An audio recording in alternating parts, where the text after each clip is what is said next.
नमस्कार दोस्तों, आज हम पढ़ने जा रहे हैं संस्कृत व्याकरण का नया टॉपिक माहेश्वर सूत्र। माहेश्वर सूत्र में पूरी वर्णमाला है। यह इसमें स्वर और व्यंजन दोनों होते हैं। तो सबसे पहले हम माहेश्वर सूत्रों के बारे में चर्चा करेंगे। पहला सूत्र है इसका अ, ई, उ, ण। क्योंकि इसको हम वर्णों के माध्यम से ही पढ़ेंगे, ये शब्द नहीं है। दूसरा सूत्र री, लृ, क। 3 नंबर पर आता है ए, ओ, ङ। 4 नंबर पर आता है आई, औ, च। पहले हम इनके बारे में चर्चा करेंगे। ये 4 सूत्र, इनमें अंतिम जो वर्ण है उनकी इत संज्ञा हो जाती है। इनको हम वर्णों में अलग रखेंगे। इनकी क्या हो जाती है? इत संज्ञा।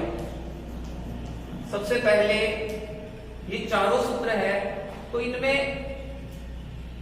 स्वर है। सभी में क्या है? स्वर।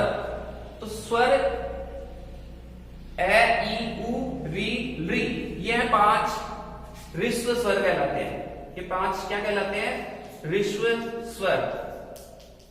इनको हम अक प्रत्याहार भी बोलते हैं। तो अक प्रत्याहार में कौन कौन से वर्ण आते हैं? अ, ई, उ, री, लृ।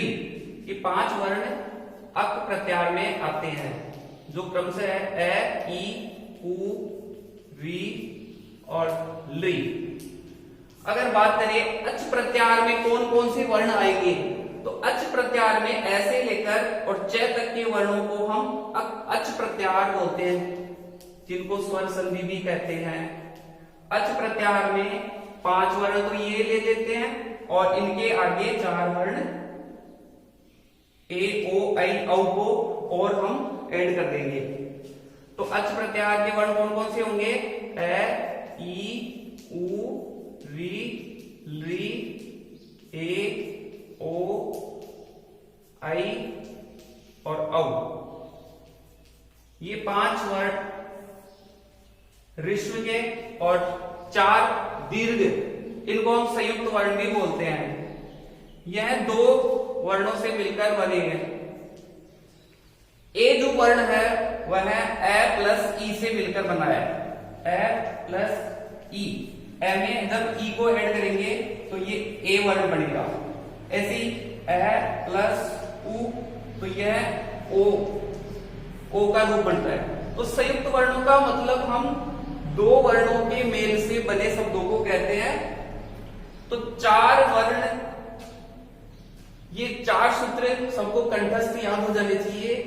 अगर बात करते हैं हम इनको याद करने का जो शॉर्ट ट्रिक है, तो ट्रिक आपको मैं बता दूंगा कैसे याद किया जाता है। ए, ई, उ, ण। पहले हम इनको याद करने के लिए पहले एक एक शब्द को, एक एक वर्ड को बोलेंगे।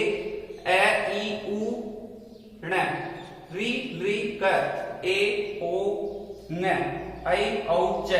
अगर जिसको याद हो जाते हैं वो बहुत जल्दी इसको बोल सकता है ऐ, ऊण, री, लृ, ए, ओ, ए, औ, च। इसके बाद की स्वर जो होते हैं वो कब काम आते हैं? वो आगे वैदिक गणित में भी काम आते हैं। तो अभी हम इन 4 सूत्रों को बिल्कुल अच्छी तरह से समझेंगे। अगर आपको कहा जाए कि ये और किन शब्दों में किन जगह काम में लिए जाते हैं, तो यह संधियों में भी काम आते हैं, समास में भी काम आते हैं। तो सबसे पहले जैसे आपको उदाहरण देता हूं मैं कि यण संधि है। यण संधि के अंदर क्या होता है?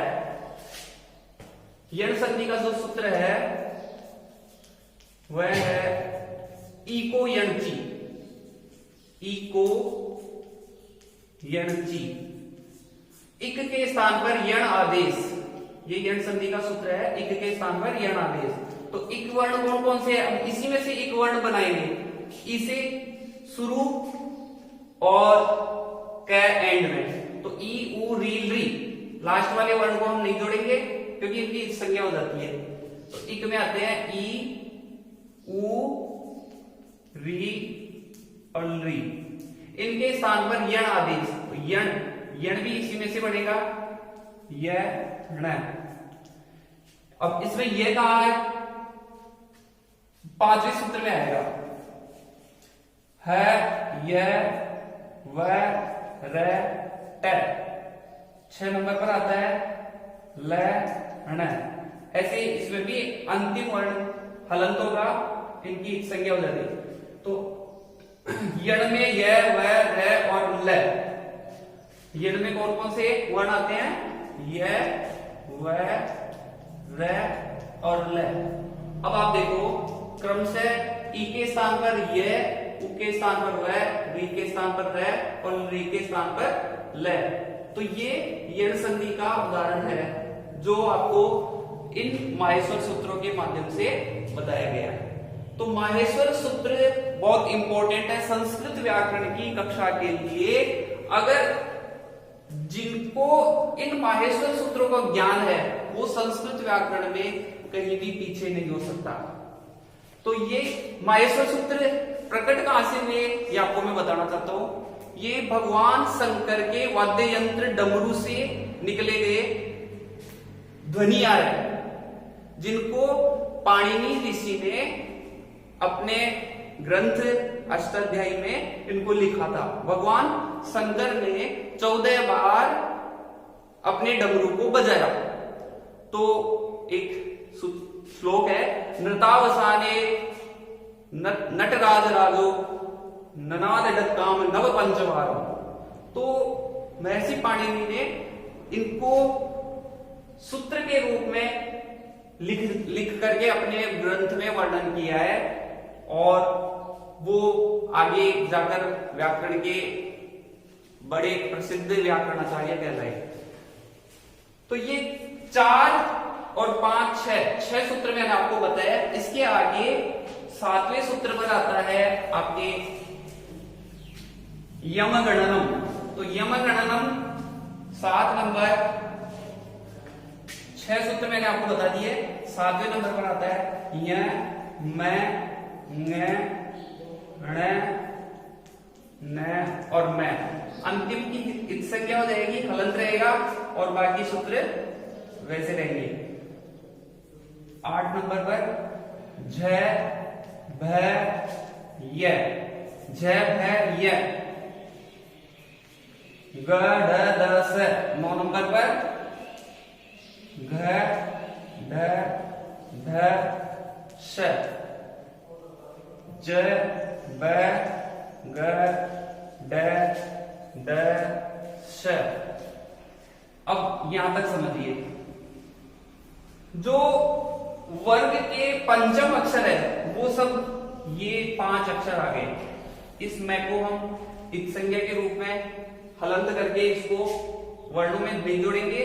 जो कै वर्ग है, कै वर्ग के स्थान पर न, च वर्ग में य, टै वर्ग में न, तै वर्ग में न, पै वर्ग में मैं।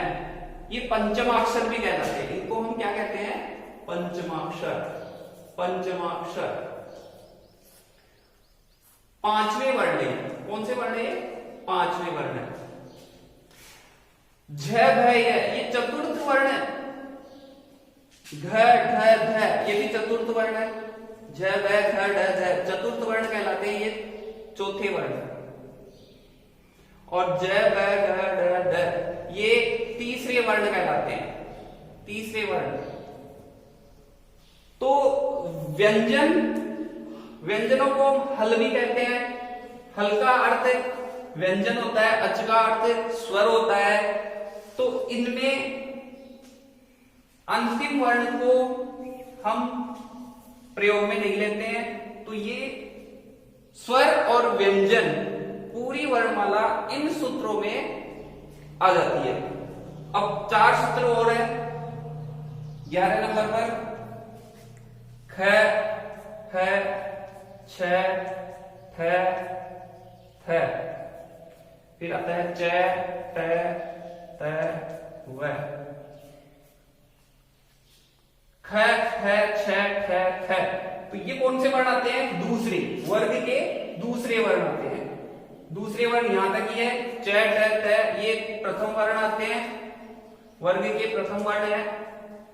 12वें नंबर पर आता है क प य।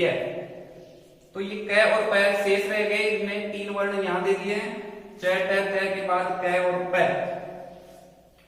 इनके बाद 2 सूत्र और रह गए, स श श र हल। तो श श श र हल को मैं आपको और आगे बताना चाहूंगा। 12 वर्ण आपको बिल्कुल समझ में आ गए होंगे, मेरा जहां तक ध्यान है। तो एक बार हम इनके बारे में चर्चा करेंगे। इनको पंचम अक्षर या पंचमाक्षर भी बोलते हैं, क्योंकि ये वर्ग के 5वें वर्ण हैं। क वर्ग, च वर्ग, ट वर्ग, इनको कुचु टुतु भी बोलते हैं। उच्चारण स्थान में जो उदित वर्ण होते हैं उनको कुचु टुतु, यानी क वर्ग से लेकर प वर्ग तक के 5वें वर्ण, इनको हम स्पर्श व्यंजन भी बोलते हैं, क्योंकि जब हम इनका उच्चारण करते हैं तो ये जीभ के किसी न किसी भाग को स्पर्श करते हैं। और ये नाक से उच्चारण भी किए जाते हैं, तो इनको नासिकीय वर्ण भी बोलते हैं। नाक में बोले जाने वाले वर्ण को हम नासिकीय वर्ण बोलते हैं। झ भ ये चौथे वर्ण है, घ ढ ध स 5 वर्ण, झ भ घ ढ ध ये चतुर्थ वर्ण कहलाते हैं। कौन से वर्ण कहलाते हैं ये? चतुर्थ वर्ण। फिर आते हैं वर्ग के तीसरे अक्षर, ये व्यंजन संधि में काम आएंगे आगे। इनके अलावा हम 13वें और 14वें 2 सूत्र और समझेंगे, श श शर और हल। श श शर, अब कई बच्चे इसको बहुत जल्दी बोल देते हैं, तो इनको श श श र। 14 नंबर पर आता है हल। श, ये कौन सा श है? तालवी, इसको तालव्य वर्ण भी बोलते हैं। श मूर्धनी, इसको मूर्धनी, मूर्धा से उच्चारण स्थान होता है।